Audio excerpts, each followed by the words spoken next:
Good evening. I'm Shannon Carpenter. I'm here today to talk to you about unschooling. First of all, we need to answer the question, what is unschooling? A lot of people think unschooling means anti-school, but it is actually the opposite. It is an approach or philosophy towards education where the learner is self-directed. Learners can choose what they want to learn, when they want to learn, and how they want to learn. Students are able to pursue what they are curious in, and there is no set curriculum. Examples of activities include building and constructing, creating and designing, cooking, baking, or making things, independent reading and research, and deeper thinking. Some of the benefits of unschooling are a lot. First, the area of motivation is never a problem. Because the learning agenda is never forced on a child, children are always developmentally ready for the material they choose, or they wouldn't choose it. Absorption of learning is high when the learner is interested, and the child can delve into an interest as deep as possible.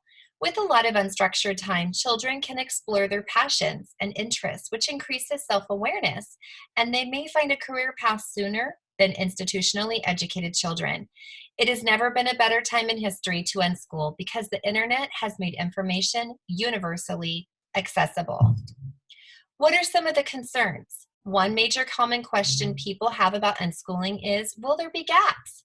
Of course, but even in the school system, there are gaps. For example, children can't possibly learn about every country in the world, so the school chooses one country per grade. In unschooling, the child can choose and will be more motivated to learn if they have an interest in it. Their knowledge is narrow but deep, rather than wide but shallow. Another concern is that unschooling allocates too much control to a child. The fact is, though, that children already are in control of their education. When they're not interested in the subject matter, they act out in class. When they're older, they drop out of school.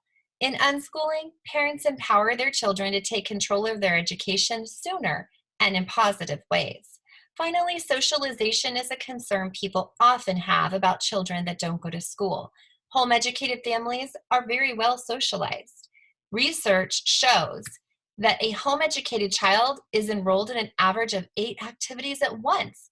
The adult-to-child ratio is much higher than a typical school playground, and the children have the benefit of adults being present to model social skills and intervene when bad peer situations arise. So, how can parents start unschooling? First, offer choices. Develop lots of learning tools in your home and environment and offer projects that are customizable and interest-based. Foster independence. Homeschool parents can encourage children to explore, discover, and develop their own passions and talents. Use technology. Help students create their own personal learning networks, giving them access to experts, authors, and others who share their passions. Think critically about their future. Enable students to share with an authentic audience, which just may lead to a new business or social movement. The future of the job market is more entrepreneurial in nature.